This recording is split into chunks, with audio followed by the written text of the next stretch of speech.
Hey,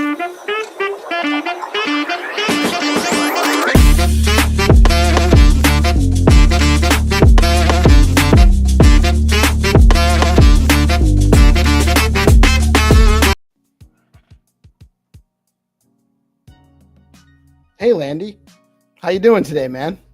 Good. How are you, sir? I'm over here just kind of staring at these charts that don't have any lines on them yet, but I think that we're gonna fix that today.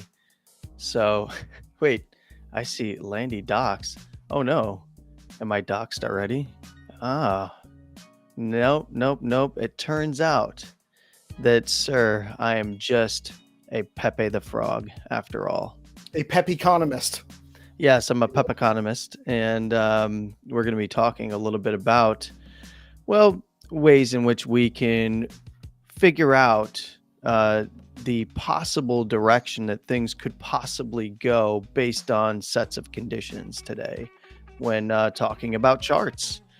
And that's hopefully going to allow us to do things like, well, form plans and theses and, start to maybe arrange things in a way that we could make some decisions based on conditions being met or not met in markets. And I think this is something that that we're also going to get into, in the future. But this is eventually all going to lead to a big conversation about psychology. And I think you're the perfect guy to talk to about that piece because you have successfully social engineered me into speaking about my process here, and I don't usually give up the goods like this. So congratulations, sir. Oh, well, I thank you, man. I really, obviously you do give up you drop a lot of knowledge in the Twitter spaces that you go through. I don't know how you do it. Actually, you're in supporting our broader crypto, Bitcoin stacks and all the other community on the regular, giving some knowledge, always providing value to everybody. And I really appreciate you coming on DeOrganized and doing this in a medium where it does give us the opportunity to really see all of the detail of what you're doing in a visual way. Yep. So thank you for doing this for myself and everyone else that's getting a chance to watch that.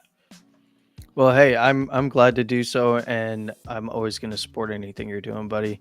And I do believe that we can make this a big thing because I think that what you're doing in this space and what this has turned into, which is kind of crazy. I think you'd agree that things move very quickly when there is demand, and Bananas. I want to see this blow up because you deserve it. I think you do such a great job. You host a lot of interesting people, and it's all on the record. So we have a record of what people think when you bring them on and you ask really good questions. And that's one of the main reasons why I've had actually, and for yourself and for any audience members here, hey audience, if you're out there, go ahead and share this out there so that we get some more people in here to ask some questions when we do kind of open this up for questions. Yeah, don't be shy in the live chat. And what's up, Bit? By the way, thanks for chiming in. Thanks for tuning in. Bit there. Yeah, my homie. Love Bit by Bit, and got to get Stu in here at some point in the chats. I think he was actually. Did you see Stu on Mike's show yesterday? No, I was unable to participate in a lot of things yesterday. Landy had some issues. He had to bring in a family vehicle that had a gasoline smell coming into the cabin, which is not good because it is not this is not like an old vehicle. So we had to bring it back into the dealership like, hey, that's you're never a really good. reputable car manufacturer. This should not be happening. It should not be happening in an old vehicle either. Well, no, if it's an older vehicle or a newer vehicle, make sure you bring that in. One, you don't want to breathe the fumes in, but also definitely don't hit the bowl. Yeah. So, but yeah, it turned out that things worked out. It was a very simple fix, and that is all now fixed. And we are happy. They are happy that I'm not going, go give me that car now. And we have to rearrange an entire new deal. So, yeah, worked out well in the end. Worked out well in the end. Even made some new friends along the way. That's a great day. That's an awesome day. Anytime you actually make some friends, and and a lot of people's knee-jerk reaction in that situation when they experience something like that, which shouldn't happen. It shouldn't happen. You're buying from a manufacturer. They should not be. It's a safety issue at that point. Yep. And a health issue. Breathing those fumes is not good for you. Yeah, I mean, imagine if I was a smoker, smoked inside the car. Right. That's boom. Like that. Right. It was the dynamite and the car. But when you go and you treat people like humans, which I'm sure you did, and you're talking to them about it, you don't make it like the most horrible thing that offended you beyond belief to try to get something out of it. You make a friend. Well, you want to know something funny? Here's the funny part is while I was there, and I was waiting, I was jumping in and out of different spaces events, and I was in one in particular where I was saying some funny things, and they were like, what the hell is this guy talking about over here? He must be going insane, because you know how I am in spaces events. And so they came over and kind of asked me like, well, what do I do? And I'm like, well, I kind of hang out on the internet. I don't do much else these days. And they were like, well, what do you kind of do on the internet? It seems like you have people that know who you are. And I was like, well, I do technical analysis, and I kind of share my analysis out there. So I actually got involved in a conversation with their head sales manager, who's essentially just an extension of the sales team.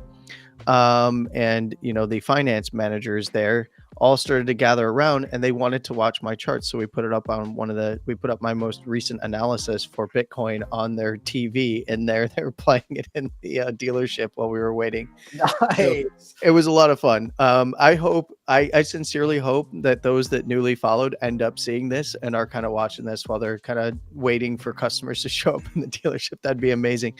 I would be giving up too much if I shouted them out, but hey guys, if you're here, that'd be awesome. Glad to see you. So this is I'd just shout them out myself. I wouldn't be able to. That would give me away. That would feed into the Landy doxed. Like maybe we'll see a picture of Landy. Is he really as Stu described? Is he really 6'7" midget? 6'7" midget riding a bear, or a bear with bearing bear arms? Riding a bear with a bear bearing arms, and a flag, an American flag waving in the background, kind of thing. So let's see. We have a few people kind of spread out across the various streams here, I'm seeing. So if you are in one of the streams, either DeOrganized, PeaceLoveMusic, Bitcoin Live DB. By the way, thank you. Big shout out to Bitcoin Live DB. Of course, absolutely. Big shout out to DeOrganized and Peace over here putting everything together. This is super impromptu this morning. We are stretching a little bit because we didn't have a lot of a lead up to this particular event. But this one is going to kind of be a little bit of free form stuff, right, Peace? We're going to talk about that's all I do. kind of, yeah, right. It is DeOrganized after all. That's why it's so beautiful. It fits so perfectly. But we are going to follow up with where we left off. If you missed last week's episode with Learn TA with Landy here, we talked about kind of candles, but in a very high level overview. Here's some candles, and then moved on to kind of not support and resistance, but trend rather. And we're going to talk about those things again, kind of a little bit of a mini recap. So we are going to be rehashing that territory when it comes to candle structure and trend, because that's what's going to inform our take on support and resistance. So we do need to understand those things, and we'll continuously talk about those things as we get into the other subjects. Today is going to be all about support and resistance as the focus, but we're going to keep referencing what we talked about last week. So even if you missed that, I do suggest you go watch it. You're going to pick up some tips here and there today as we begin to kind of get this conversation rolling. It was absolutely an excellent episode for sure. So people should definitely go check that out. Even if you're just looking to, and you will touch on some of those things today, but you'll get more in-depth stuff in that original episode about it, but you don't need to watch that before you watch today's show. No, I do suggest that you go and watch it, because this is not going to be just purely about the trend and the candlesticks. I didn't dive too deep into it in terms of the candle side of things. We are going to talk a little bit more deeply about candles today, because I do think that it's important to understand what's going on. And some of what we're going to be referencing specifically, I'm going to talk about something that you'll see in indicators a lot, and that's the open, high, low, close, or OHLC. Because that is referencing candles, and you do see it in a lot of like indicators. And we're not going to specifically get into indicators, but I'm going to do a little bit of priming and seeding so that you understand, when we were talking, one of the reasons why I was talking about candlesticks last week in that regard is I was pointing out where the open was, where the close was, where the high was, and where the low was. But you'll often see it written out or in a book or kind of learning materials as open, high, low, close, right? Because you have two things that are going to be, static at the open is going to open wherever the last candle closed. And of course, the close is the finality of that candle price. And then in between, you have the highs and the lows of that particular candle for whatever time frame you're looking at. So we're going to be referencing that. We're going to review a little bit of our trend, because our trend is going to inform how we establish our areas of interest in terms of support and resistance. Support, of course, being the areas in which price was moving up, right?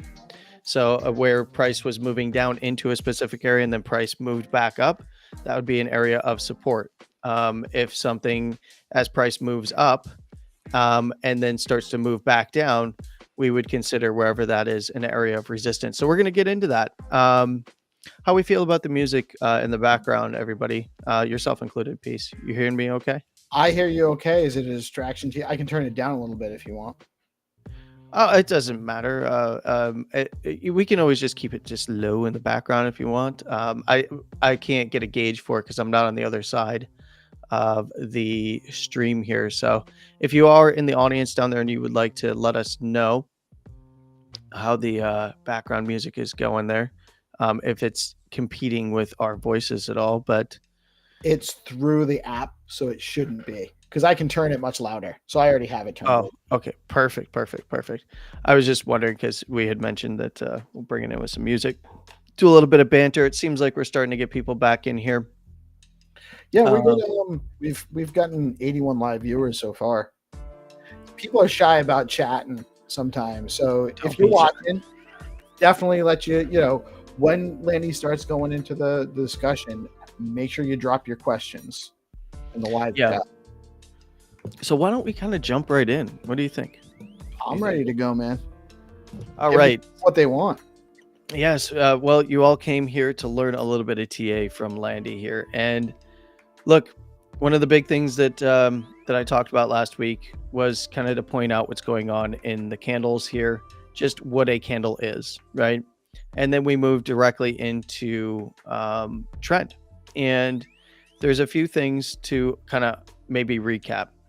We have something that you're going to see a lot, and I want to point this out. You don't need to know what this means in terms of the indicators and stuff like that, but let's go ahead and we'll take my indicator, which is free, by the way. You can find it in my profile on X. It's in the bit.ly link there. It's a free indicator called Landy Bands with Trend Checker. This has tools in it that you can use, including moving averages and all kinds of fun stuff. It is private, so you can't search it in TradingView. If you're using TradingView, you do need to follow that link and add it to your favorites. What's that? Where's the link? It's in the bit.ly link in my X profile. Okay. So let me actually, I can grab that and I'll put it in the chat for you so that if you'd like to share that out I with. got it right here. Perfect. Now you don't need this, but the big thing is there's often things that you're going to see like price source, and price source is based on the candles and all kinds of other factors. But you'll see people reference candles because everything starts with the candle, because the candle is a reflection of an auction that has occurred for that time period. Doesn't matter what the time period is, from open to close, that is the auction period for that candle. And then you're going to see things when we get into candles. You have the open, the high, the low, and the close.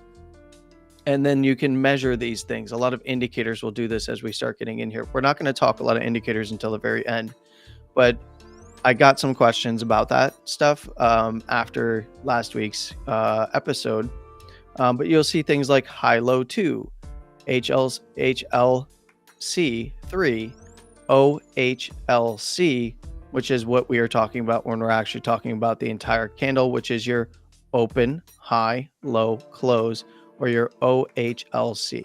That is simply referencing the candles that that we start with as a reference for the auction. Curious, why would I need an indicator if I can just look at the candles to see that?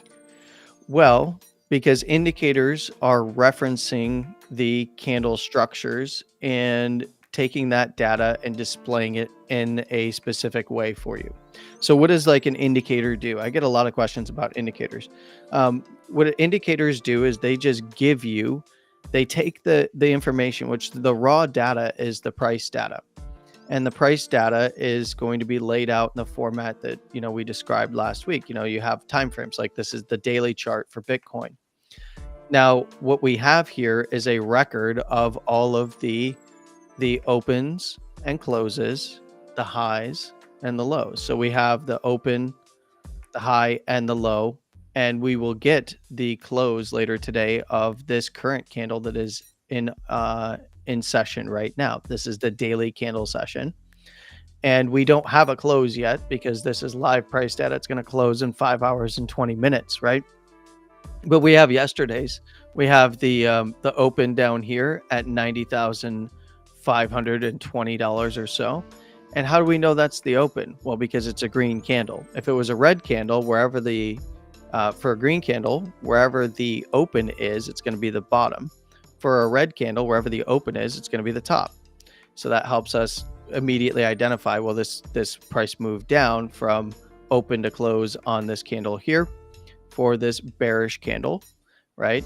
And then like yesterday, we have a green candle, and from open to close, it moved up. So as long as price closes higher than the open, it's going to be a green or bullish candle.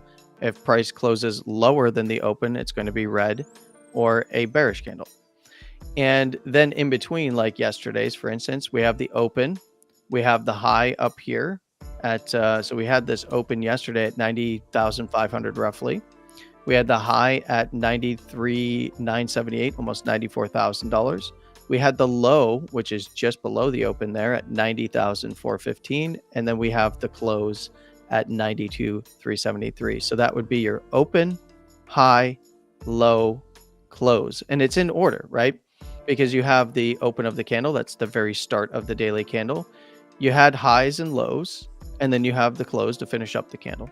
So that's going to be your O, H, L, C.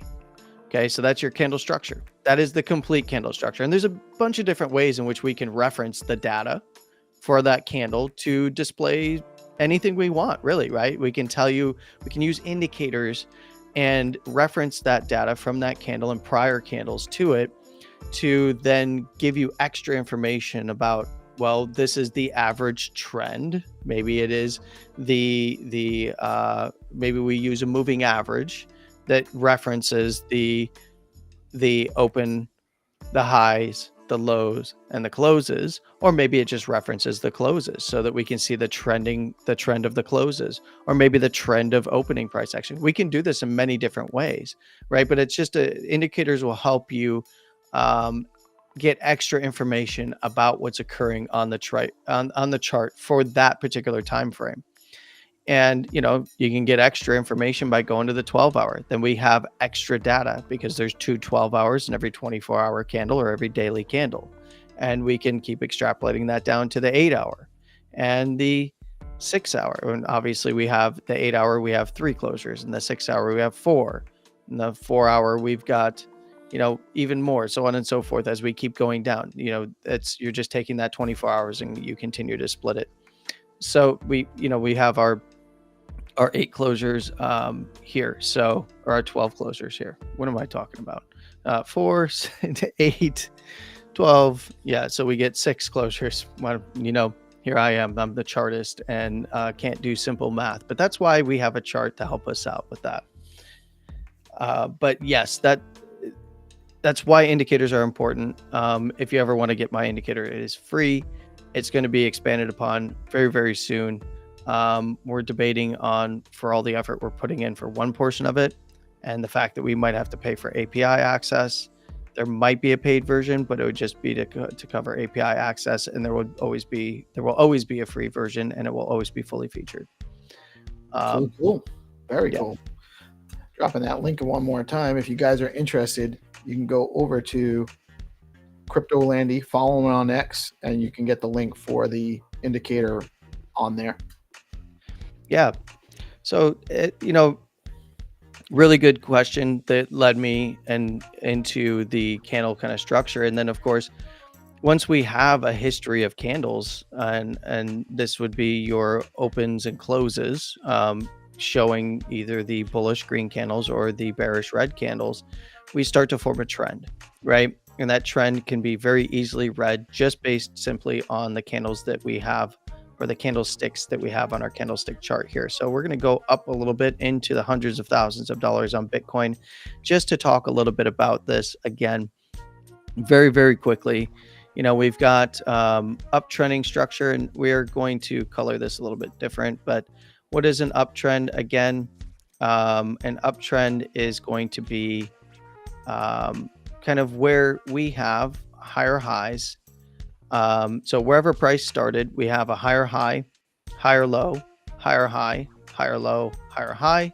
That is an uptrend. So there is the very first part of this. So, wherever we have an uptrend, if price, first, there was no other history to the left here, and we started out here, we'll call this 0, and then went up, made a high, and then a higher low, because you can't pass the starting point, at least in most cases. There are points, like on a bonding curve, where you could see it past the starting point.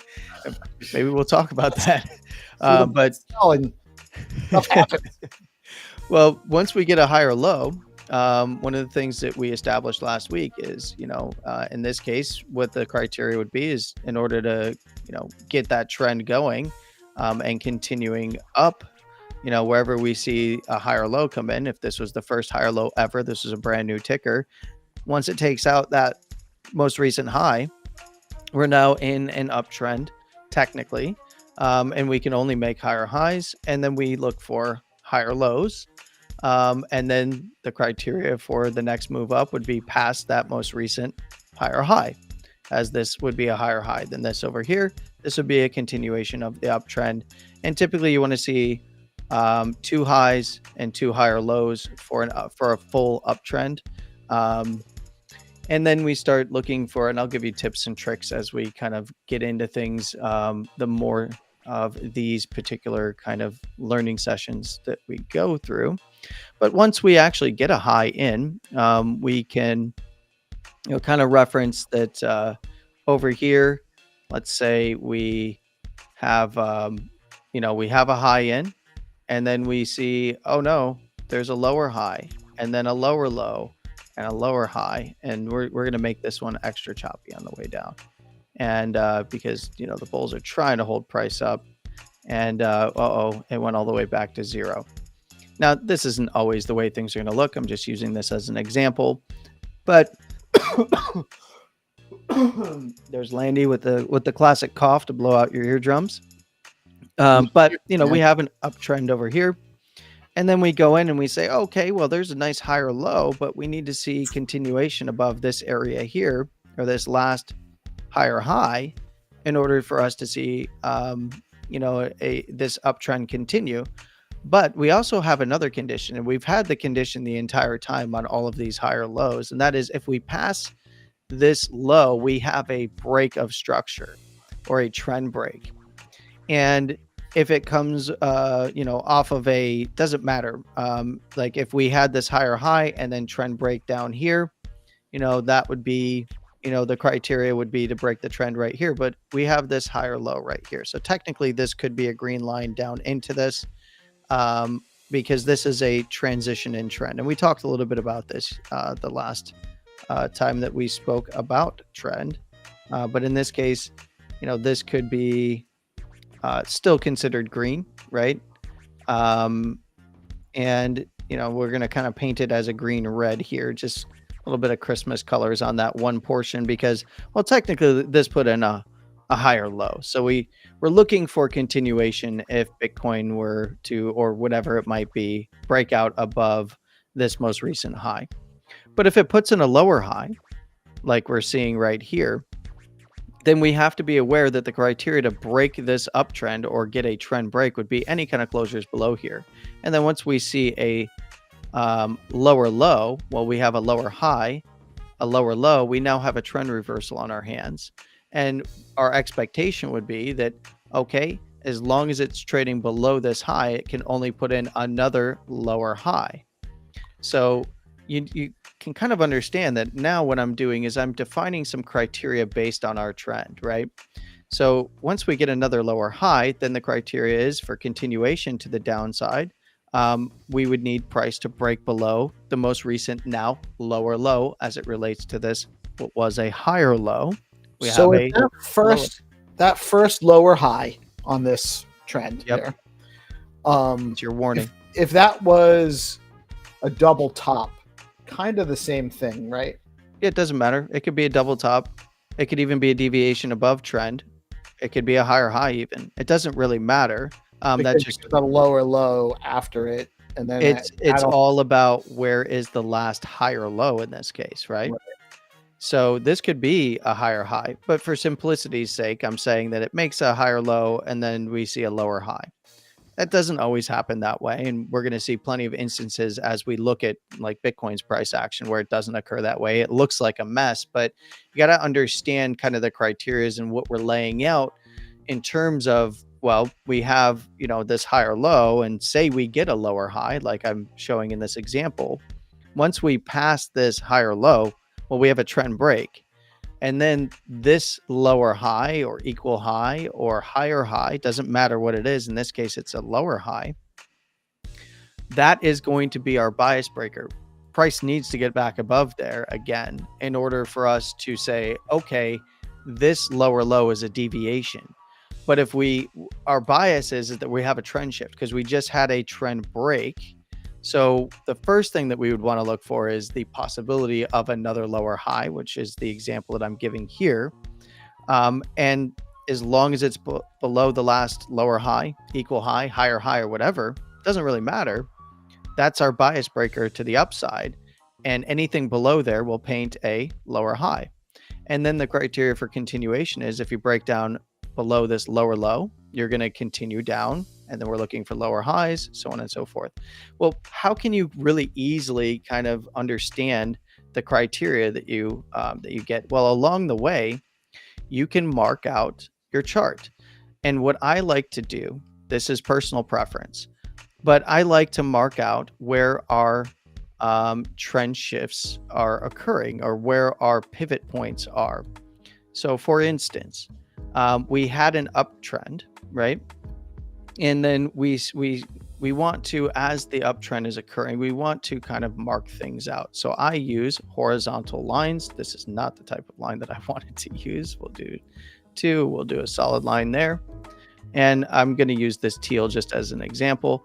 But, once we get this first high in, I like to mark it because we saw a pivot point. This is an area of resistance. It put in a high, right? Now, on the other side of that, when we start to see, wherever it starts to put in a low, that is a pivot point, right? So once it puts in a low, that's a pivot point, and this would be our support. So we have, off of the first structure here, we have what at the time, we don't know anything about the right side of the chart at this particular point, but we have resistance, and I'm just going to use R to designate this as resistance. And I'm going to go down here and say that this is our support, right?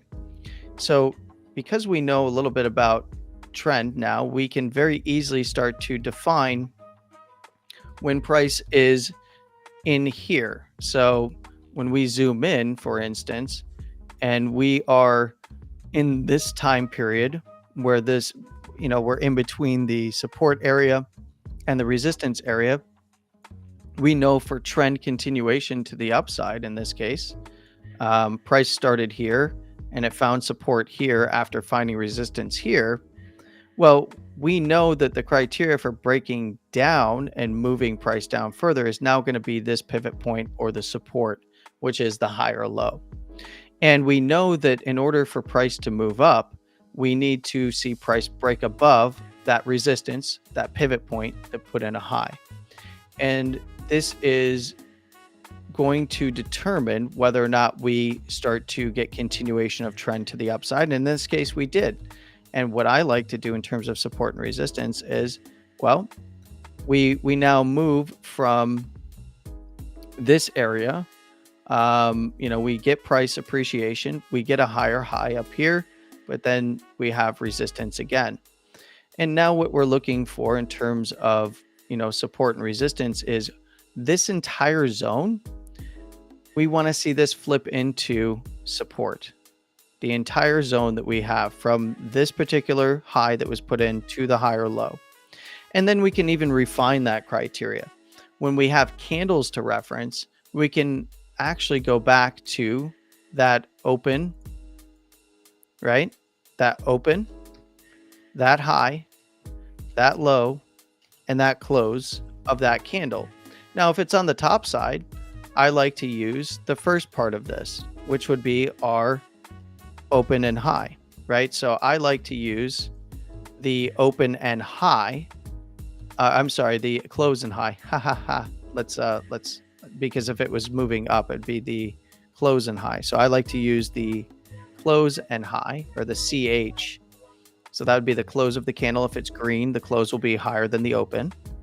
And then for supports, so this would be for the area of resistance, right? We want to see this resistance turn into a support. So let me actually just explain that. And then for the other side at the supports down here, I'd be using the lows and the close.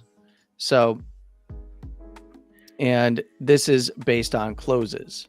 So you'll notice that I'm not taking the opens here. When I'm evaluating this, we could get more complex, but we want to see this whole zone remain support when we find our first resistance, this being a higher high. When price starts to come back down, we want to look over to the top side, those green candles, and where we saw that pivot come in. We want to reference the close and the high, and we're going to see this in the actual candlestick chart. So you have to use a little bit of your imagination for just a moment. But on the low side, we're looking for the low and the close. So this would be the bottom side. Wherever the close came in down here, which would be a red candle because its price is moving down. So the opens would be higher and the closes would be lower. That's how you're getting those red candles that we were talking about earlier. And then we want the actual low. And then we'd have zones of support down here, zones of resistance. Once price breaks out above resistance, we want to see that resistance on this top side turn into support, even though the entire zone is support. There's stuff that I'm going to get into regarding that. But you can see that as price moves up, we can now mark this area as an area of interest as resistance as well, right? Because once we have this in, this is an area of resistance, and we have price moved down and put in that higher low down here. So awesome. We have that higher low. So now we're starting to get some actual crossover in our zones. Price moves up to make the next or meet the next area of resistance, right? And we need to see the big support area be flipped. So we would want to see this as support when price is above here, right? When price is above this area, we want to see this turn from resistance into support. So you're moving up the R and S essentially. And when we do find this next higher low, we can move the support over to this higher low, and then we can mark it. And then what I like to do, and many of you have seen this a lot, is Landy likes to draw boxes, because now we have some interesting areas to pay attention to. We have a kind of a box between this high and this low as an area that is going to become either support or resistance, right? We see this lower high, so we have this resistance and we know where the last support is. But now we have a trend to reference, this uptrend, and we can actually take in trading view and we can draw rectangles and have fills on. That's what I have on right now. And we can say, okay, this is an area that we don't want to see break down from because this particular uptrend, this is the last higher low. If that gets closed below, then we have, we have a trend break, right? And especially coming off of a lower high that failed to get above this resistance over here. So it found resistance up here. We have now, an area of resistance overhead. We have an area of support here. So if we're like right in here where we're just putting in a high, where we have this resistance right next to this resistance, we can even draw a little bit of a zone there too, right? So now we have a zone of interest to the upside. So we've got this area here to this area here. And of course, we also want to mark out this area because we have a high and a higher low in this area. We would like to see that area hold up as well, or it's at minimum, if you're bullish, you'd want to see it hold up. But at minimum, I call them zones of interest for support and resistance. And now we have some clearly defined areas of interest for this uptrending structure, right? And then once we have retraces into support and we have now this resistance, this would be our first primary resistance overhead. This is our first primary support when price is trading right in here. Once it loses it, we move to the next area of, in this case, in a downtrend. In a downtrend, you're moving from resistance to supports, and an uptrend, you're moving from supports to resistances, right? Because your resistance, support, you're moving up to this resistance to then go and form another resistance and come back down and find support. And then that's going to move up to the resistance again, and you're looking for it to make new resistance and then come down and find support. That's not always that clean, but this is just as an example. Sure, this is to get the concept down. Yeah, it's not always this easy to see. No, and we're gonna talk about tips and tricks on how to kind of really nail this stuff down. Once we get to the support side of things here, we then have, this lower high still coming off of a higher low. We come up into resistance and say that we start to get this trend reversal. It breaks down to a lower low. So this is where we then kind of tie together our support and resistance. Yeah, if only crypto dude, if only things work this easy on the charts. You think more people would get into trading? Yeah, right. Well, the beauty is we could say that this is a macro trend, this is a micro trend. It doesn't matter. We're basing our support and resistance on the most recent trend in most cases. And I like to take the higher term time frame trends as the preferable areas and then work my way into the lower term time frames as it relates to those higher time frames. So once we have the trend reversal on our hands, we get the lower high, lower low, lower high, lower low, lower high, and then zero, because apparently it's going right back to the start. But point being is I'm referencing the prior trend as the most relevant trend. And often if price is still trapped inside of the first macro trend, or whether it's an uptrend, or let's say this was the macro trend, it was a major trend shift, and this was the macro trend, like this was the bull market. And once we're down here, we're going to reference the bull market for overhead resistances on the way back up, right?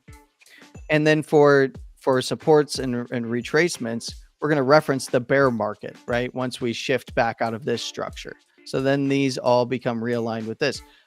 Now, there's going to be tips and tricks over time that I'm going to give you for when do I make that transition from referencing this trend to referencing this trend.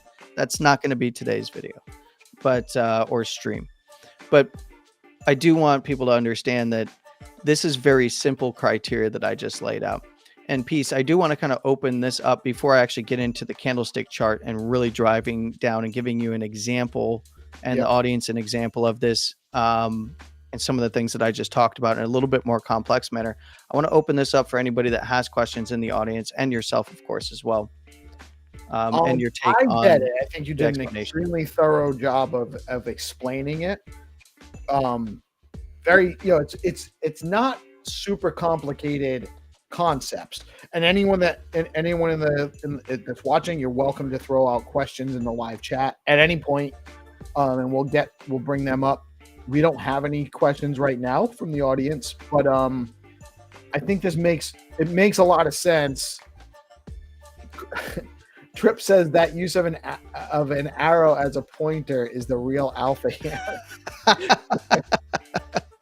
Yeah, I've been doing this for a little while with the arrow as a pointer, because I was trying to use, to be honest with you, Trip, for a long time I was trying to use like overlay software and like little whiteboard software for my computer, and then it gets trapped in that versus me trying to like move around the chart. So I'm just drawing all over the chart, trying to move the chart around instead.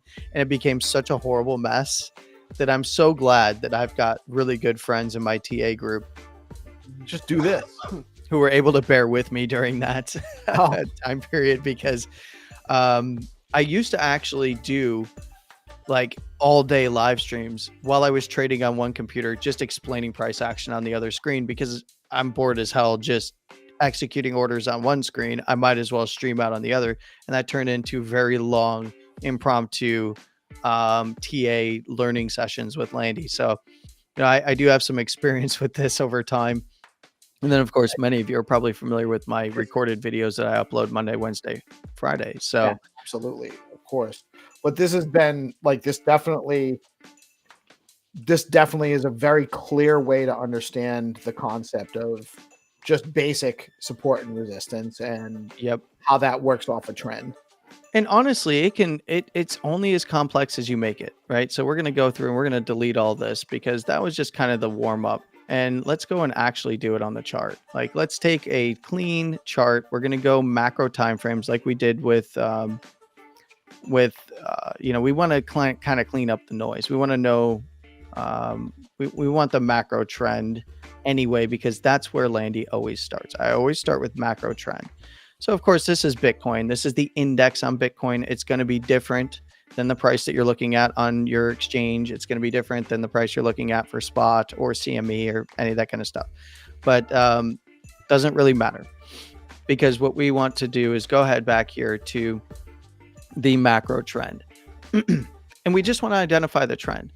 And we can identify the trend pretty easily on Bitcoin here. And this is going to help us get the actual macro trend for the asset over a long period of time. And this is where we can kind of go like, okay, well, here's the beginning of Bitcoin's charted history. It was straight up and to the right. What did it do? It found resistance, came back down to a higher low. Right? What is the time frame on this? This is monthly. So this is the Bitcoin chart on the monthly, starting back here in roughly 2009 is the first candle, October 2009. And we see that when it listed on major exchanges and started to appreciate in price, it found resistance, right? Now, the reason why I like to use this macro chart is like there's not a lot. And we have some bear markets and some bull markets, and we can define some pretty clear criteria, right? So when we look here, we have, hindsight's 2020. Before we actually get to this high, once we see the high put in, and with trend, I had mentioned last week that here we have the monthly candlestick chart, right? So we have our open, we have the green candle. So our open, our high, our low, and then finally the close of the candle. And this was in June of 2011. The next candle is a red candle, right? So it's a bearish candle. We have the open, we have the high, we have the low, and then the close came in below the open, right? So we have a bearish candle. We then get another one, and because this candle in August of 2011 closed below the open of the most recent green candle here. Now, technically, you're going to get people that say, well, it closed below the low of the first red candle, so it's a high. And yes, many people take this as a closing high. But until I see the close come in below this open of the green candle in this case, which this makes a nice clean 3-candle structure. So we're starting off easy here. But once we got the close below the green candle or the bullish candle, we set that high on a swing or a wick, right? And we set the high on a close, right? So both of these criteria met. It's not just a high on a swing anymore. Once we get this August candle that closes below the open, we also set the high on the close, right? So this is the closing high up here. Now we can define some very clear criteria, and we can do exactly what I was showing you before, except we're going to use more than one line. So we're going to start out with one line. So here's the horizontal. We have 31.91. Oh man, don't you wish you were buying Bitcoin back here? Don't you wish you bought a high, right? This is one of the rare cases where you're like, I wish I bought that high. And for the simple way that we were just looking at a line chart, we could say, okay, this is the overhead resistance, and this is the peak of that overhead resistance, right? So we've got our R. So, and that is our overhead resistance, but it's kind of a zone. We're on a macro time frame. There's probably a lot of candles inside of this monthly candle here, right there on that wick. Now we'd have to go and check, but it doesn't really matter for what we're doing here, because we can define some pretty clear criteria between the actual high and the close open high. We have a zone of interest, and that is going to be resistance in this case, because price has continued to move away from it to the downside until we find some support here. And we can go ahead and we can mark that area by drawing a nice fancy filled rectangular box at the high to the actual close open structure. And why do I say close open structure? Because this is the close open high. So we have the closing high of the green candle and the open of the red candle. So this is the close open high, and then we have the actual high side swing high resistance. This gives us a nice zone, a nice 50% zone, by the way. It's a pretty big volatile zone in there, right? Between $16.10 and $31.91. When Bitcoin comes down, it puts in a higher low. What is our criteria for this higher low? Well, as soon as we see price start to fail to get this continuation here, we do want to zoom in here as far as I can get without making it too crazy and losing my arrow. But we have, as candles are moving down, as price is moving down, when we get the close lower than this low, we're getting continuation until this low is reclaimed, right? So we get continuation from this close to this open. When price starts to trade below the low of the previous candle, we're getting continuation down, right? And especially on a close. So on this candle here, when we're in the month of October, our criteria is pretty simple in terms of support and resistance on those lower term time frames. If price begins to closes and it opens in the November candle here, if it continues down below the low of this candle, then we're looking for continuation. But we see that it actually pushed down to test that low and swing it, but then it closed back above. So now we have an area of interest down here. Once we get this green candle, we see that it opens. We see the high up here that's trying to test to kind of set this as a closing and swing low area down here from the close to the open and the actual low that failed to move down on a close below the low prior. So now we get this green candle. It moves up and it confirms, after closing above the high of the previous candle, it confirms this low as being a valid area of interest to the downside. And then a couple candles later, we see that it closes above that last red candle over here. We see the closure coming in above here. That is some criteria for setting this actual close open structure down here as the low, is once we get this candle here. So we had the December candle confirmed this area as a key area on the most recent low, as a swing low to be aware of.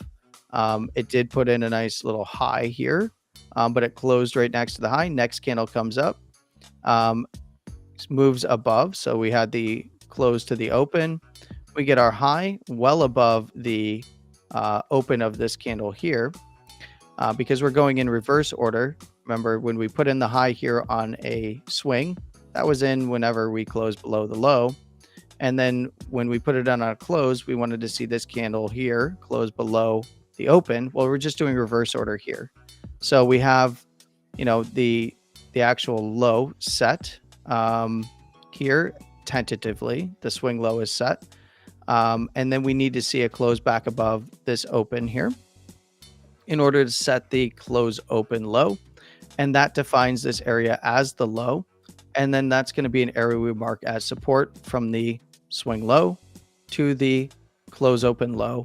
Once we get this, we'll be marking it along the way anyway. And once we get the close above here in January of 2012, that solidifies this area as a key area of support. But we would first be marking this. When we see price failing to close below this low at $1.99, oh man, we're really far back there in history. Don't we wish we were $100 you'd have 50 Bitcoin. Yeah, oh my God. This is I would love it. Not if price went from where it is now down to here. That would be very bad, but I would love to go back in time. Yeah, you wouldn't be spending $100 on it. Yeah. But now we have some clear criteria to the downside, because now we have an area of support, right? And there was a few like this was a swing high to a swing low over here, because we got the bear candle in between, and we could have marked that as an area of interest for continuation below this one and all kinds of other stuff. But for the purpose of simplicity, we got this nice structure now starting to occur after we got the high in June of 2011 down to the November of 2011 low. Once we set that low, we've got a big old range to pay attention to. And price goes sideways. Some people even call this a bit of a bear market. It's actually not. This structurally was higher low structure, right? And the criteria to move on, right, would be to get above this resistance, especially it needs to close above the top side of the resistance. The criteria to move further down would be to close below the support area low. But we have an area of interest between the close open on the low and the swing low, and then an area of interest to the upside here that is, so this would be our support, right? And we then can just call that S. And we want to see, in this case, we wanted to see Bitcoin move above its most recent resistance to make higher highs. And we actually do get this. We get a slight closing high up here, even some beautiful swing structure all in one candle. So this is where things start to get messy. But once we see that, Bitcoin has moved on through this resistance, we know that we are getting continuation to the upside. So this becomes really, really key to understand, is we do have a bit of a reversal point here off this high. And we want to then see this area. Once price, you can see how price even got up to it, got a little bit of a front run of this resistance, and then started to move into the resistance. Then we got to close through it. Once we got the close above it, we're looking for continuation. And then we're also looking for this area to become support. Now, technically, this entire move down is support, but we want to see the top side or the most recent higher high hold up as support. And then we can draw up here till we find the next resistance. And we'll see, here on the macro time frame, Bitcoin was appreciating really fast, very volatile. We had to move up. We even got a closing high side structure, or closing swing high, but we never closed an actual high. We never closed below the open of this green candle when we got the red candles. So in this case, we didn't actually see a closing high, but we had a nice resistance overhead. And because the close open area is an area that's well defined up here, until that's actually closed above, we can reference this area as the overhead resistance in the more macro time frames. So we just keep going. We then move this up and we say, okay, there's our resistance there. There's our resistance on the close open here. Once we see the red candles come in, once we start getting back in there, then we can look to the high, and that will be the criteria of moving on to higher highs, right? And on the low side, guess what we wanted to see? Well, we want to see this area now, because we're moving on further in the chart. This was prior resistance. We want to see this entire area show up as support, right? So Bitcoin didn't actually come back down and retest the support. It did it more locally. Now we could mark this area out across the bottom side here as prices, has trend on the daily. But in the macro time frame, the supports were actually down here at 1610 to 3191. And of course, once it regained the resistance here, once it closed back inside of there, we're looking for it to get above that overhead resistance at $266. By the way, if you look at this move was absolutely insane. And very, very volatile to start with. So one of the big things is here, the last higher low in a swing, we probably should mark, at least locally, and on that close open. We don't have to, but we can, just because we are going to be marking either this guy or this guy. It doesn't really matter. This was all one swing. Most people are going to mark the closing structure low. So they would be marking this low right here. It doesn't matter. It's personal preference. That's why there's opinions about technical analysis, and there's all kinds of different systems. There's a bunch of GAN guys that will scream at me. There's a bunch of Elliott wave traders that will scream at me about how I do things. But I like to keep it simple, because you need to learn how this stuff operates in order to even get involved in those systems. But we could say we want to see this area turn into support, and then we could call out this wick low. As long as it's above that wick low, we're not looking for this area to become to get hit. This, where this was an R, turned into an S, is what we would want to see. It never got retested. That's okay. Then we start moving up to the next big area. So we've got, this area of support. We've got the next area of resistance that we want to see. And you'll notice as we're looking right, you can kind of see what's beginning to occur. This is the very beginning of Bitcoin history. So everybody's like, oh, you can't chart new coins. Yeah, bullshit. You can absolutely chart new coins. I challenge anyone. Well, the pump fund coins, you can't chart those. Like, absolutely. From the beginning of the chart, you start charting it. You're not going to have all of the information, but you can absolutely start charting it. You do need lean on a little bit more fundamental knowledge, which is stuff we're going to get into much later on. But yeah, you can absolutely chart anything, and I challenge anyone to tell me otherwise. But let's start to get into the actual weeds of this first major trend and trend shift here. So we've got our next area. We see the resistance. We see where it found support locally, even getting well front run of this support down here. Then we move up to the next resistance. How do we know it's the next resistance? Well, we have a green candle followed by a red candle. So we have a close open high side structure with very, very minimal highs here. So we had the open, we have the high, we have the low, we have the close up here. And everybody was like, this is such a bullish candle. It's going to keep going. By the way, it's always going to keep going in bulls minds when they get into a bullish mindset. And it's always going to keep going when in the bearish direction. Right. Especially when it's going hyperbolic. Yes, that's and whether it's the upside or downside, it's always like, it's such a bearish candle. It's going to keep going. Right. That is never going to stop. Right. It's going to zero.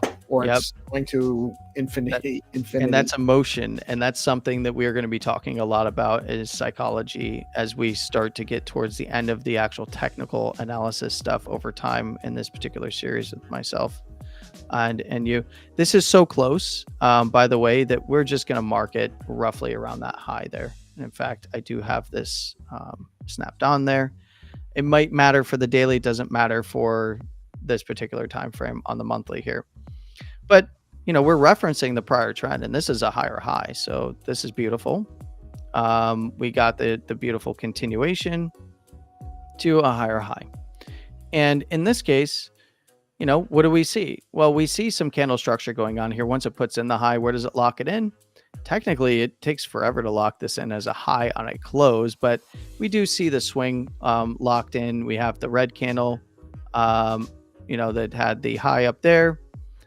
We had the open, the high, the low, and then the close. And then we got a green candle. It failed to push up inside of this candle here. And then we get this red candle here that closes below the actual low for that continuation. That locks in that high up there. We even get a higher low structure in here. So we have, some continuation to the downside. Really wasn't confirmed for a while. Lower term timeframes would have told us that, we need to, for continuation down much further, we need to see closes below this candle in the lower term timeframes, this low for continuation lower, below 455 in this case, right? So we were looking at eventually, once we see this resistance, though, what are we looking for? This last structure over here, where we have the high side candles and the swing high to turn into, again, support, right? So we're looking for the most recent support to get tagged. And in this case, you can see that things eventually did, but there's some interesting trend structure that occurs in here. So we actually have a bit of a trend shift, right? We get price moving down, and it actually puts in another higher low, and then it goes into a lower high. So we have that trend shift occurring right here. And this was the first real major bear market, right?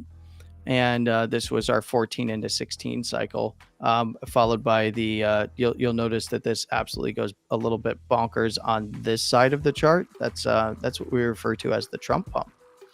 And what's really interesting about this is we have a transitionary period on the chart here, because we have this higher low structure right here that's front running this big support down here where this candle structure is.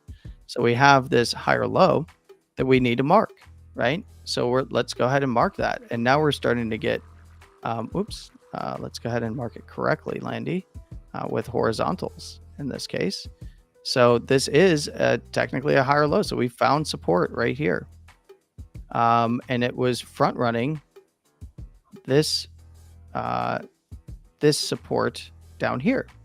So we did get a support here. And this is how when in transition, you're going to see that this is going to then test this support and then this support, and could have potentially tested this support down there. We weren't afforded that opportunity back then. We weren't so lucky. But now we have a lower high. This is where we start getting into a downtrend. So we have this resistance over here. We created a support here. We get a lower high here. We have the defined criteria. Actually, it locked in this lower high once the close here of the bear candle came in below the open. It locks in the high. We actually didn't get the close open high locked in until we came down and tested this area of support, which we are going to label as S for support, right? And then we can draw a box around this. Gives us a little bit more room relative to that last one, right? And then we can kind of go here on the close open, here on the high. This is now resistance. And we can draw a little fancy ass box around it. Excuse my language. Landy gets more spicy the longer he charts. So I almost said charts. I'm definitely not charting over here. I'm as charting. far as language goes, I have always taught my children that there's no such thing as bad words, just the appropriate and inappropriate usage of them. And in this case, I would call that appropriate. So don't worry. Okay. Well, now everybody in the audience has heard Landy reference sharding and charting as well.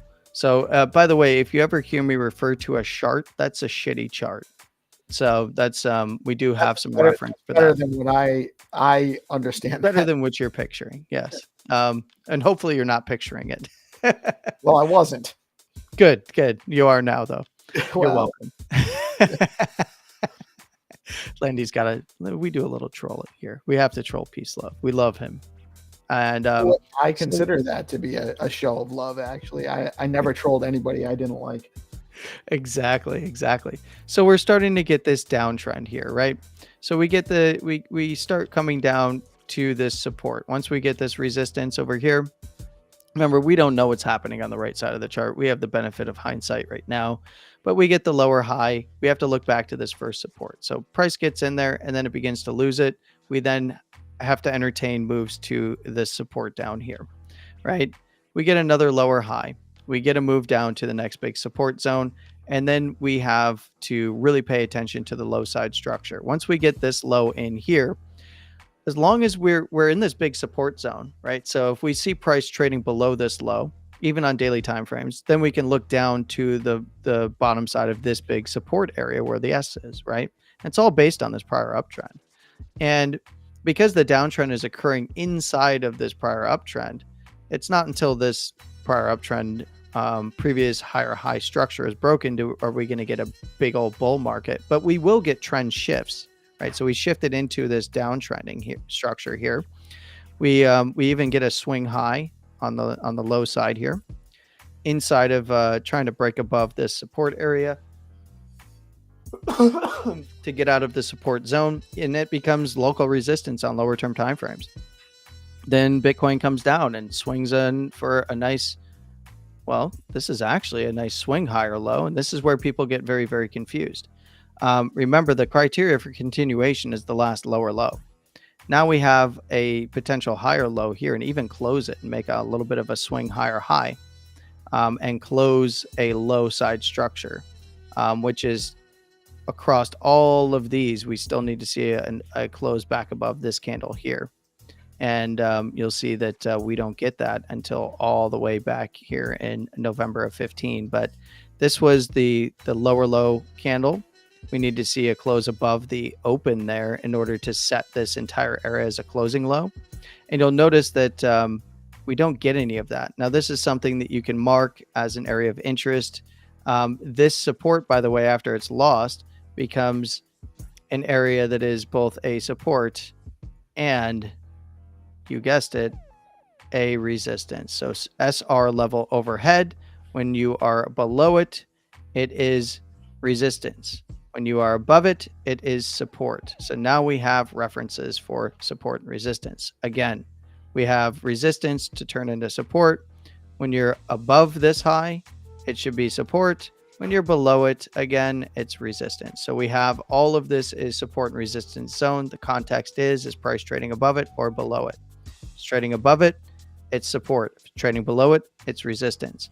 And back here, we are inside of a support resistance zone. We are finding support on the low side. And over here, we found resistance at the top side of it. We come back down and we start closing above it, indicating that it is acting as pretty good support. And we get a bit of a swing trend change here, or a little bit of muddiness. This is where we start getting muddy. Like this is a higher low and a higher high. And it even closes it, but it fails to close above this first big candle that put in the low. And then we get price move right back down and even make a lower low. Oh, no. So we can mark this one as red. And that's okay, because now we have what we would consider a nice uptrend to a downtrend to a consolidation structure. We don't have a full trend in one way or another outside of the closing trend, which is a macro bear trend in this case. But we're starting to see the cracks in that macro bear trend when we saw the higher high structure to lower low structure, but failures to close below this low, right? And now it resets the bar. We're only looking for price to move down if it closes below this lower low at this point. And the beauty is that we have a support structure inside of this larger support structure. So you will get people like myself who will, even on other time frames or to clean up the chart, they will have a structural area of interest here as well. And it's already filled in, so we have price references in this area. We swung down to this low. Once we make that lower low inside of a macro support, oops, I'm getting a little goofed here. Hold on. This is when you're charting and you really have to start paying attention to where you put the lines there. But now we have a support inside of our support, dog. Where's exhibit when you need him? But in this case, what we start to see is we start to see the green candles come in that break out above the top side of this support. We get that nice swing higher high. We don't know yet about this high, right? And this candle breaking into the overhead resistance. But once we start getting above and closing above this support area, we start looking to the resistance side because price is below it, approaching it from the bottom side. This is an area of resistance to pay attention to. And you'll see how this works. We see it act as resistance. We even get some nice structure on the way back up. And the bottom side actually acts as support too, right? Yep. And the bottom side within that same zone is starting to act as support, right? So we start to get this green back again. So we saw the cracks back here. We saw the big move down to scare the shit out of everybody. And just so you know, exchanges at the time sucked. And I had stop losses in. And instead, it took my whole account because it failed to fill the stop losses because exchanges were really shady back then. And I lost a lot of money. But I got back in the game, in fact, right here. All the way through here after it hit that. I was all in here and all in here. This was Landy's time to shine back in 14 into 16, essentially. It was Landy's time to shine. I went full time. I had retired. It was great. I had a lot of fun, even got liquidated. So, yes, even if you know how to do this, you still have to be very aware of where you're trading. But in this case, we start to see the trend begin to shift. We even get a nice swing higher low next to a bear candle inside of a support area. You can see how this resistance then needs to be closed above to then target the next area of resistance. We got an indication of that once it closed ever so slightly on this top side of this, what was priorly support, but is now resistance. We get a close open right on it. We need to see continuation past this high. That will put it past this low over here. And then we're looking to this high up here. We see the price does this. We even have a nice little inside swing structure inside the support zone. And then we put in a high. This was a swing high. It did not close below the open here. So it was a swing high to swing low. You can absolutely mark that. And what's the criteria? Close above this resistance. And we will see close above this primary resistance, which is this high over here. And then, of course, close above this last or most recent swing high of this particular uptrending structure. Once we see this low come in. By the way, when this candle is here, we know that it has room all the way into the support area. It has to close below here. If it doesn't close below here, it's an uptrend still, right? So this had room to come back down, and it did not. It got front run before getting to the support and the last higher low swing structure of this consolidation prior to the breakout. Now we have another big trend and move up. And there's all kinds of structure in here. And I could literally walk you all the way up to from this entire bull market, but I'm going to get you out of the bear market here. And then we'll go talk about the bull market some other time because we're getting a little long here in terms of time. But we see that once this high, this resistance is closed above, we got the closure right here. We looked at this high locally on lower term timeframes. Great. It's also a little bit of an order block candle. We'll talk about that at some point as well. Right around this high. And then above there and this resistance, now we want to see this flipped as support. It is on the next candle. We sit on it as support. Where's the next resistance? It's this guy here. And this was the prior higher high in the macro. So yes, we went from a trend change from this nice uptrend to a downtrend. Then we got a trend change on the swing structure on the lows. Up through here, we saw a higher low structure then form. By the way, the higher low is down here because it closed higher than this low, but it was a lower low swing structure, higher low close, higher high, higher low swing, higher high, higher low close, and swing to then come up and test the prior all-time high, because we had a bear market. We had the transition into a bull market. What does it have to do to go into an actual bull run? Because this is a bull market here. It has to go into a bull run and price discovery. We need to beat the most recent bull market high rather at 1240 to then go and make higher highs. And then we move on to actually go on and make significantly higher highs. We have a beautiful swing structure, swing higher low structure here. We get our continuation all the way up into the 2017 top at $20,000. Now I could continue and keep going with all of this, including the swing structure and all of that stuff. But I think I'm beating a dead horse at this point, but I wanted you to see the process of how I broke this down. Now, this is on the macro. I have macro charts that I will reference, and then I will go in and make lower term time frame weekly charts of these structures and criteria. And then from there, that becomes a reference for monthly and weekly support and resistance zones of interest. And then I'll have a daily chart, keeping in mind all of those other areas of support and resistance. And what is it based on? The macro to trend. I call it macro to micro trend. Will define my macro support and resistance areas of interest on the monthly and weekly. And then, of course, I'll note where the quarterlies close, and they're usually going to be right around your monthlies, and where that kind of syncs up with my dailies. And then I stay on the daily chart. I track the trend that's happening on the daily chart as well, doing exactly this as it relates to the macro trend. So, for instance, we are, in here, when price is trading for a couple months in this support and resistance, we know that we're in a macro area, right? So I would be down on the daily with a completely different chart tracking the daily as it relates to this macro support resistance zone. Does that make sense? Yes. Perfect. I think we can probably wrap it there. I want to get your thoughts on it, and maybe the audience's thoughts on it. I definitely think it's so setting the zone. It was kind of new information for me, for sure. Mm-hmm. Like where to set the support and resistance zones.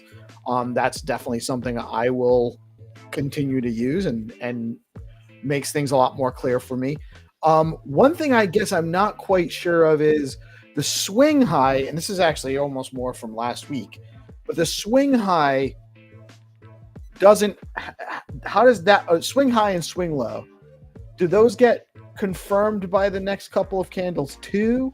Do they have to be, or how does that, is it just the close that we're really worried about the next couple of candles? Well, there's swing highs and swing lows, because you have the open, you have the high, you have the low, and you have the close. Right. So you're going to get swing highs and swing lows. And this is actually a really perfect question for this kind of structure over here with the dojis, which are specific types of candles. We're going to round back to all of this stuff. So I do expect if you really want to dive deep into this, you watch the first video and then come in and watch this live stream again and reference these things. It's not a lot. It's just an extension of that, but with the prior knowledge, having seen it before today, or if you're just seeing it for the first time, we did a recap if that was good enough for you. But we have a swing high to swing low here in the context of an uptrend on closes, right? But because we have this structure right here on the monthly, we had to be a little cautious around this area, right?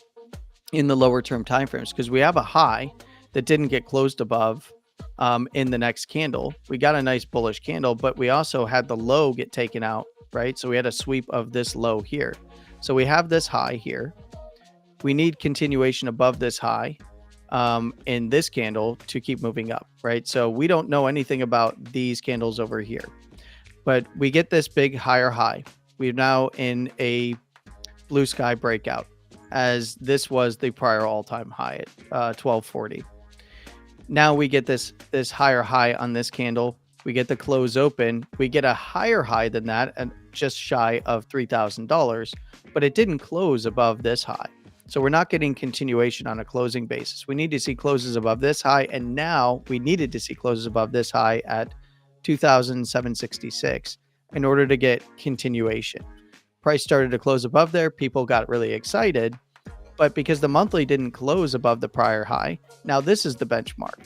This is the swing high now, and we are tracking this in real time as the auction is occurring. Now it came down and it closed inside of the wick of this candle here while setting a higher high, but it also set a nice low. So we had the open, the high, the close, and the low. When price passes this low in the lower term timeframes relative to this monthly structure, we have to be aware of where the last support is and where we see potential trend shifts on the daily. But we see this nice big swing low here. When we get we get the open, we get the high, this nice big swing low that was much lower than this high here and this low here. So we have a nice swing high to swing low, but we didn't get any closing high. So we're not concerned about this. This is a nice green candle. Now this is the benchmark. Only if price passes this are we going to see lower lows, right? And we got price that closed right back by the high. And if this gets passed, we now have really easy support and resistance criteria on the lower term timeframes relative to this one, right? So we didn't get a closing high, but we still got highs and lows here. And we're going to mark this so that Landy can get to it easily. Let's throw a vertical on this one here. Let's go down to the daily and just kind of show you what I'm talking about. We're going to have to, this is going to become a giant arrow when I go to the daily, but let's go ahead and reference this on the daily. We're going to scroll for a bit here. Okay. So you can see that we even have a nice swing high to swing low structure. This is higher lows on the daily, right? We have this uptrend. We had a little bit of a downtrend here, and we're just gonna, I'm just gonna pull the uptrend here. So we had a downtrend here. We had, technically this would be red, but I'm gonna mark it in green. We had a higher high as it was relative to this high over here on the daily trend. Higher high, higher low, higher high, higher swing low. No closing high was put in here, but we had a nice swing high to swing low, and then a nice closing higher low to higher high on a close and higher lows on a close. So we even had a little bit of a stutter step lower high in there. But this is where trend gets a little bit more complicated, right? Because now we can track this here. Right, so we're starting to get this here. Really into this area is where we start getting interesting things occurring, right? We even have this little bit of a possible trend shift starting to show itself in here. We will mark this one. But we get this right back into higher low structure. So we've got some micro trend scare here, but nice higher low structure here. And this just kind of goes up. We have a nice higher low right here to higher high structure. So you can see how this is now, there's even some swing structure. If you wanted to take this swing structure, this was swing higher low right here, or you take the closing structure because there was a nice closing higher low as well. And this is our nice uptrend. And what we saw here was inside of this bullish setup that had a nice swing high and swing low, but no closing high and no closing low. It was a nice swing high on one side to a swing low on the other. We have a daily downtrend that had formed in here. So you see this nice swing uptrend. We saw a little crack here with a lower high on a swing, but it was swung right back into higher low structure because it didn't pass this previous higher low, and then took out this high, even found resistance here, then took out this high after finding a big old wick above there it started to close higher and higher. So it's getting continuation, and then boom, up before it puts in a nice higher low structure again, higher high, higher low, higher high. Oh no, lower low, right? So now we start getting this transition on the daily, all inside of this would now become a resistance zone on the daily, right? We would do all the same things that I just showed you on the more macro time frame to then, we now have this higher high to higher low, or lower low structure here, right? So now we have a trend break on the daily. We get some lower highs in here. So we get some lower highs. We even get a little bit of a higher low structure. We get support right around the low here. You can see the price actually found support inside of this. This is where we would have a zone to the downside here as support. We'd have the zone of resistance up here. All in the context of just that one big swing on the monthly, right? So it does matter, but we have very specific criteria. As long as price is staying, above where this low comes in over here and takes out the high, it's just continuation on the macro. But we get this nice downtrend, kind of choppy sideways consolidation structure. We get, swing lower highs. We got the swing higher low, which is always interesting to get in the middle of these. You start to see the cracks forming. This is otherwise known as chop or consolidation or crabby price action.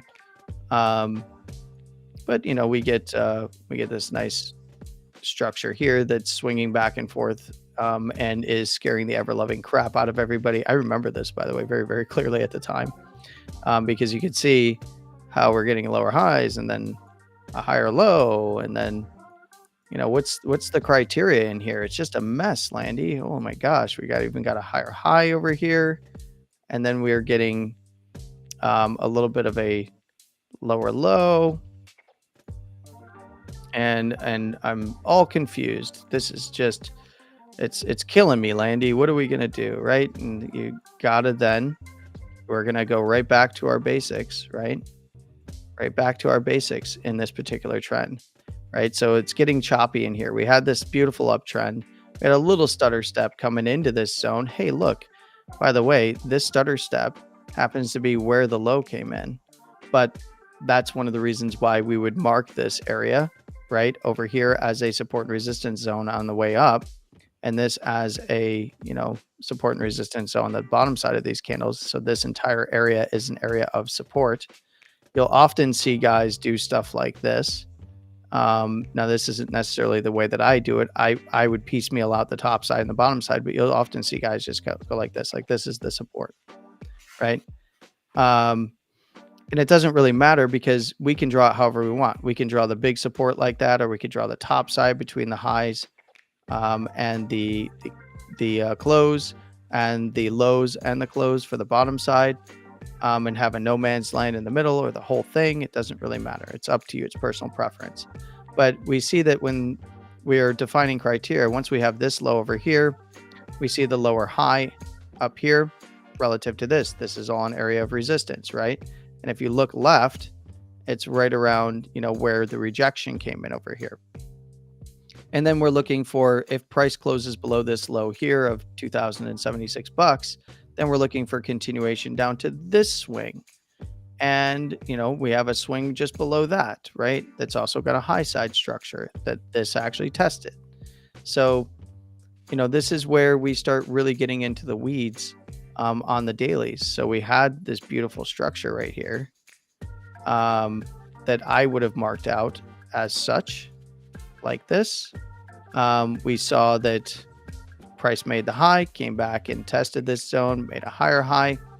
And we have, areas of support in here, and you see how price sat on this high side structure here, right? So we have like all of these areas of interest and zones of interest that we are marking on the way up, right? And then we get kind of the downside here. Technically, this is a big area of support right here because of where the close came in. We don't need to mark the bottom side here. there's all kinds of different techniques that you can use. It's just how complex do you want to make the chart, right? We see that when it put in the high, where did it make the lower low? Right on the close open side here that it tested down into this guy. That was close open right on the top side of this candle. That was the breakout of this zone over here, which was a resistance. That was the higher high above that resistance, the close open above it. We get above it, we come back and retest and close right on it while wicking into the primary support area. Like, this is how we start really getting very detailed, hyper detailed, based on very simple things that look complex, but it started out very simple. And all we're doing is referencing the candle structure and the actual trend, right? The prior trends. And then that's giving us all of that information that makes Landy sound really smart in his videos, because the chart's already got it all baked in. I'm not doing anything special. It's price. Well, why does price act like this in these zones? Like, it comes down here and it retests this area, which was also the close open of the swing high of the attempted breakout of the resistance. We then flip it into support with this test down and the close open above the candle that tried to initially break out. We go up, we make a new high after getting this high. We kind of sit around this zone. We even wick down into, again, test this area here, but we make a lower high and find resistance at this high. And then we swinging down below here. What's the criteria of the next big breakdown? It's going to be below here to go test in here, right? So we get this nice zone of support, right? And you could, draw a horizontal there. It's these candles over here. There's things that I'm not going to get into right now, like this order block candle that was very, very important as price was consolidating before pushing up to the higher highs. And then we see price go sideways. Once it starts to break down for the most recent low, we're looking for this low. So it breaks down here. So we're looking for this low and lower to get tested. So if this low breaks down, we're looking for the next support. And guess what gets tested? It gets tested right here. And then we see the trend, pop back up, find this area as resistance, put in a nice swing high, high side structure.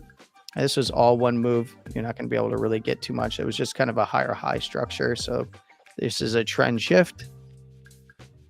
And this is going to be green. We see a nice trend shift there. Again, this has been chopping around. Once it gets here, we see an SR flip. This was resistance. We now see support here in higher low fashion. We get a little bit of a lower high, higher low, higher high with a higher low in there. There's all kinds of funny stuff happening here. But what really matters is this top side resistance. Once we see this broken out, then it's on to new highs, right? So we went through a really complex period inside of this monthly candle that was absolutely terrifying many people during this time period, by the way. It's over. It's going to break down from here. And it's like, well, there's supports right here. If it breaks down from here, then we can start entertaining big moves down that might violate the macro. But the macro last, I'm out of time. But the macro last higher low was literally all the way down here. So there was never any concern that this was going to turn into the bear market from here, because the last macro higher low in the monthly was over here. It was literally $470. This was so far away that it was going to put in a higher low structure. It actually did, but it was in the context of a bear market over here. But we knew to look for higher low structure and local support structure here in that daily. But then we start getting into the 2017 into 2018 cycle, which had a nice closing higher low put in March of 2020 that everybody was freaking out about. But yeah, we still even had choppy structure here. We all thought we were going to die. Yeah, many people did, and I was not concerned. I was buying Bitcoin because everyone was freaking out, and I was like, if I die, I'm dying with Bitcoin in my freaking if we're all going to die, what difference does it make? Yeah, might as well throw money at this. Cash. I actually said that to several people around that time. Yeah. So, I think that I hope that kind of answered your question regarding the swings. And as we continue to go forward, I'm going to really start differentiating between closes and swings, and what is a closing high and a swing high, what is a closing low and a swing low, and can we get, like when I say like for Bitcoin on the weekly, from here on out on the weekly for the current structure, right? We're in a macro uptrend, but we're coming out of a weekly downtrend. We have two parts of a trend. So we have this weekly downtrend, and this is where Landy works very, very quickly. And I'm not trying to do this to impress anyone, but this is, we had the last lower high here, right, at $65,000. This was a weekly downtrend. We had some higher low structure here, but lower low closes. It was getting muddy. That was telling me that there was a structural change coming in. And for those that watch the videos, I was calling this out even on this big dump down to 49K. Is like, we got this lower high at 65 on the daily. You need to watch out. We have something different going on here. As soon as that breaks, we're gonna see a downtrend break. We got that. The last higher lows over here. And we had really tight ranges here, right? So we had really tight ranges to be aware of on the weekly between the close opens here, right? So I was still referencing all of this previous structure, but for this current structure, we have the last higher lows coming in here. Once those areas held up, we were free and clear. This was a trend reversal, and it's still just a trend reversal setup, and it's definitely going to put in a higher low. In my opinion, for Bitcoin here, because we had the high to the higher low, and then we got a lower high, even it was a double top here, right? So for local structure here, we have the weekly kind of get into some dicey territory, lower low. We have lower high again. We have lower low. We have a lower high. We have a, guess what? Higher low. We didn't know this was a higher low until we did what? Put in this low side structure to this higher high structure, right? And then now we are looking at what? We're looking at, for Bitcoin, we have two higher lows, right? Oh, so not a trend yet until we set another higher low. Well, we actually do have a trend. We have two higher lows on a swing, right? Okay, we have a lower low close. Yeah. So we have a little bit of moneyness here, but if you're looking at, like, if you're a GAN trader, this is already an uptrend. Like it's going to make a higher high. We're looking for a higher low. That's complete trend. So that's a complete trend reversal for the GAN traders.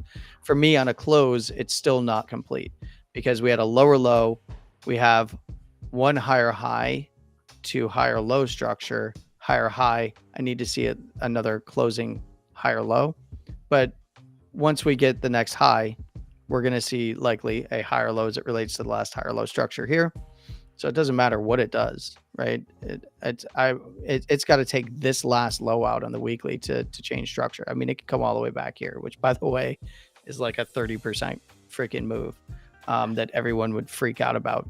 But then, this is, I'm just speculating. This is not something, I'm not even looking for price to do a move like this. This is purely an example. I can't imagine it doing that right now with all of the, like it could do a move like this, but I think that there's too much buy pressure coming from a bunch of different directions right now. Bitcoin is literally tested up to the level that I talked about just on Monday. It was like $95,000 to $96,000.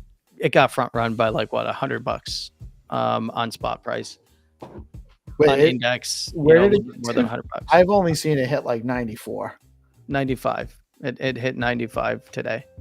94,878. So it's like basically 95,000. So it hit my target, which, by the way, is a Fibonacci level that we've talked about, and that's where we get into the 1618. It just tagged.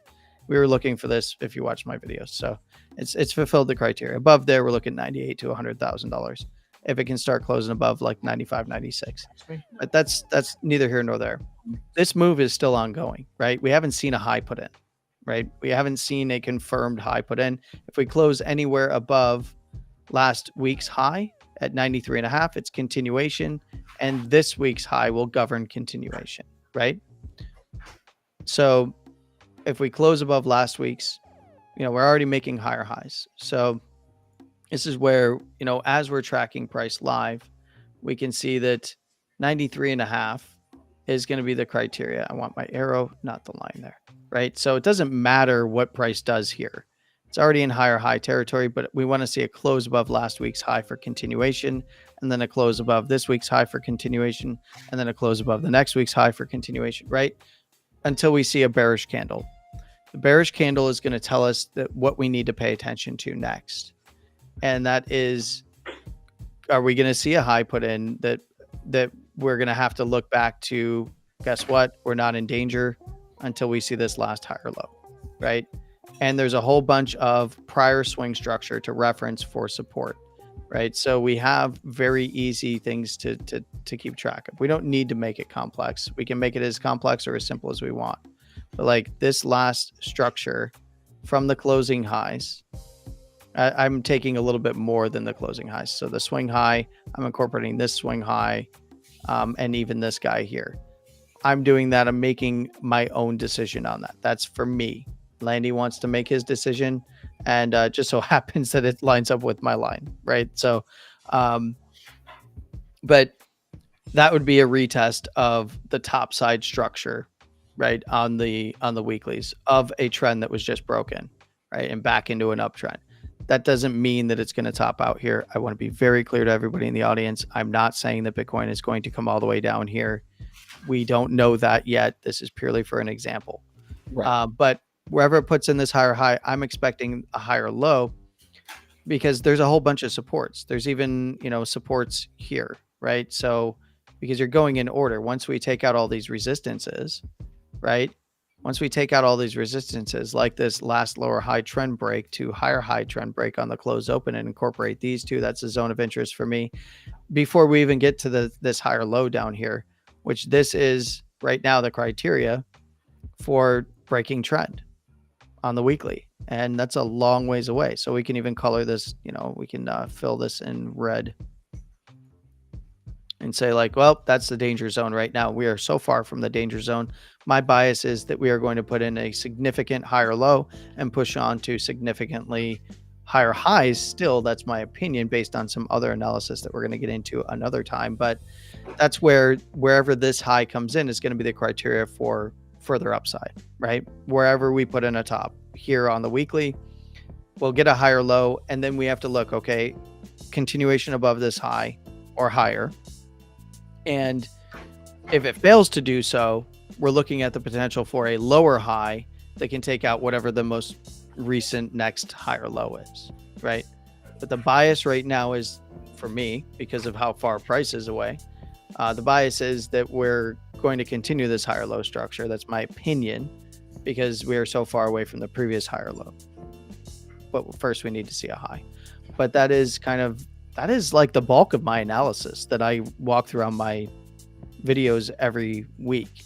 Now I incorporate, we've today incorporated candle structure, trending structure, and support and resistance, and we're defining criteria based on the candle structure that creates the trend.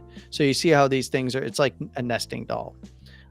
We are just taking what would be just a historical price chart of the history of the auction via these various time frames, and we are assigning importance to these different areas based on what we are seeing for trend and support and resistance. And then I have 4 key pillars. You need to understand trend, which means that you need to understand candles to understand trend. And then you need to understand support and resistance, which is based on trend. And then we'll get into measuring volatility next session and next week. And after that, we'll get into momentum, because trend, support and resistance, and volatility create momentum.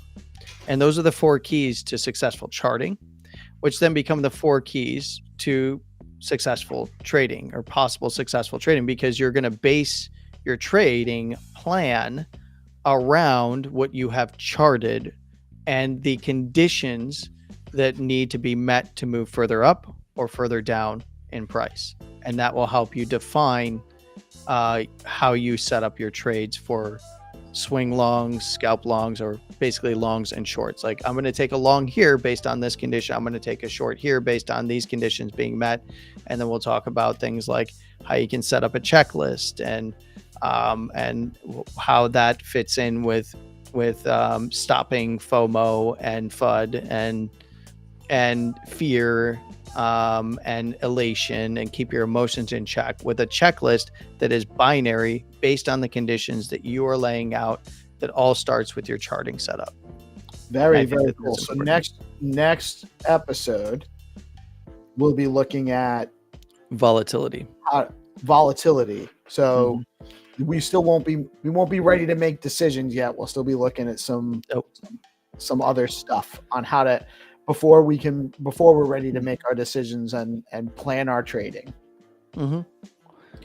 Very cool. And look, I'm not going to be, I do want to let people know, is like, because formulating your trading plan, which then gets you a checklist, right? That's what you formulate a plan, right? Which you're going to use a checklist of criteria that needs to be met based on your charting, right? But that's individual to everyone. So when we get around to that stuff, I'm going to give you the process that you need to go through for yourself, because Landy can't tell you what your criteria is going to be. Your criteria might be very different, where our account sizes are different. Right.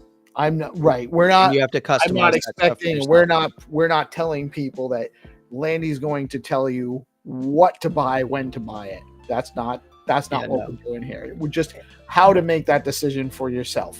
And you will have to customize your trading plan and what conditions you want to see met for you and your goals for your trades, right? I mean, the goal is always to make money, right? But you have to figure out what your risk is, what your account size is, whether or not you're going to lever, and the possible pitfalls and the math behind that. And we're going to walk through that stuff as we continue kind of breaking down my system of breaking down charts.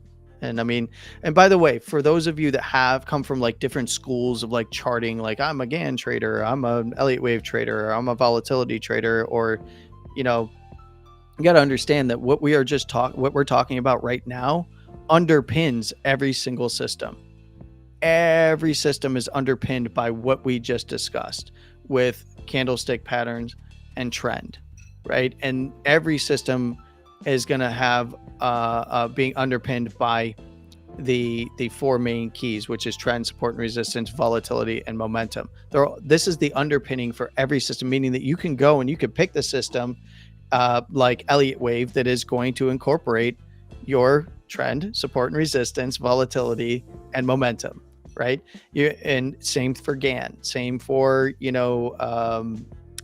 different types of schematic trading that you can do. It doesn't matter, because this is the core of all of it. And once you understand the core, you can move from system to system and find one that you like, that's preferable, that's easier for you and fits your trading setup and your trading plan. So this is, I think, a very important series for me to kind of get out there with you, Peace. And I really appreciate you giving me the opportunity. Yeah, man, it's a win-win situation. It's great content for our channel. It's good stuff for the community to get to. It's good for you to have a different medium to present this out in. So we'll keep doing it, right? And thank you so much for coming on and spending all of this time with us, both from DeOrganized and from the community. This is all super awesome stuff, and really appreciate you, brother, so much. Hey, how many people do we have watching? Do you see an aggregate amount of people across all the streams? Our total amount of live viewers is 420. Oh, nice. Shut it down. That's too perfect. Peace. We got to end on that note. Holy crap. We hit 420. Yes. You got to love it. I enjoy that. I really want to say thank you to everybody as well, including, obviously thanking Peace here just a moment ago, but I want to thank you all for making this happen, because we wouldn't be doing this if we didn't think that there was interest in the community and there was demand from you guys out there and gals to kind of understand more about this, right? Yes, we thought it would be fun, but we wouldn't be able to do this without any of you out there in the audience. So big shout out to everybody out there. Much love to those of you who have been chatting in there. I saw Bit by Bit. Love you, brother. Dev is in there. Crypto Dude. Big shout out to them. Trippin' Monkey. Big shout out to you. We've got a lot of love for Trippin' Monkey. He's building some really awesome stuff. And then, of course, Reese. And building some interesting things too. I don't know if you've had a chance to play around with Derupt because it's been offline for a little while. Yeah, Crypto Dude. Yeah. No, I've talked quite a bit to him, but I did not actually get a chance. I would love to check that out. We just had in the Stacks server, somebody was asking about Citycoin stuff, and I was like, have you talked to the Derupt team? So I just kind of put that in there. Big shout out to Crypto Dude. Big shout out to my boy Reese. Love you, Reese. And a special shout out to my friend Bobby. He is an actual friend of mine, and I love you, Bobby. I'm glad to see you here. He says more of this anytime. Awesome, awesome stuff. Right on. Oh yeah, man. I love our community. I love where things are going. I feel actually optimistic about a bunch of things for the first time in my adult life, maybe. Short of being a dad and being very optimistic about building a future for my children. I think I feel like humanity is finally maybe starting to really be focused in the right direction here. So I'm excited about it. I'm excited about it, man. Thank you so much. I will ramble and keep this going if you want to. but same here. I could go for hours and hours and hours. What I will tell you is, for the humanity portion of it, we will experience volatility. That's not we're selling it from here, but we're going to experience. It's not all green. It's not all candles from here, but it feels pretty good right now. It feels like we're trending positively as a species, as a planet, as a community in this space. So happy to be here with you, man. And thank you so much again for the time and the effort and all you do for us. And thank you for patronizing DeOrganized with your content. I mean, you could have done this in another way, but happy to make it easy for you and in a win-win situation. So again, you guys, thank you all for tuning in. Landy's doing great work here with us, and we're super happy to have him here as part of the DeOrganized team and the lineup here. And we'll see you next Tuesday at the normal time, regular time of 11 a.m., as long as that's still comfortable for Landy. 11 a.m. Eastern time on Tuesdays on DeOrganized in partnership with Bitcoin Live. We love you all, and always do your own research. Never invest money you can't afford to lose, and pay attention to Landy's education on how to make sure. And just after this, by the way, for those of you, I believe we're going to be doing a new Bitcoin Order Spaces event here. I haven't seen it go live, which is one of the reasons why I'm willing to stretch this out a little bit here. So, new Bitcoin Order X space. Yeah, we're going to be talking about tomorrow's launch of a free mint for a new Bitcoin order. So, keep an eye on my timeline. I will repost that. Yeah, it's a free mint. And we're just wrapping it up. All the collabs are done, and we're finalizing some stuff there. And Loki should be, hopefully, he's up and awake. He works nights, so it's a little bit difficult for him sometimes. But that should be starting soon. Keep an eye out on my timeline for that. On X, we'll be jumping into that fairly shortly to discuss what is going on with the mint and kind of just get hyped up for it. Cool art on Bitcoin, high quality art, 4,444 pieces of 1280 by 1280 recursive art on Bitcoin. It doesn't get any better than that. Very cool. And it's a free mint. You're only paying fees? Inscription fees, yeah. And inscription and network fees for Ordinal Genesis. That's it. And then it's yours. Nice. I'll definitely be looking at that. You all should tune in, check it out. New Bitcoin Order, and also be following Landy. If you're not, how could you not be following Landy at this point? Thank you so much, man. I will definitely, as soon as I get some lunch, I will come and join you guys and check out the space. Awesome. Well, thank you, Peace. Take care, everybody. Thank you, Landy. You have a great day. We are DeOrganized. Peace out.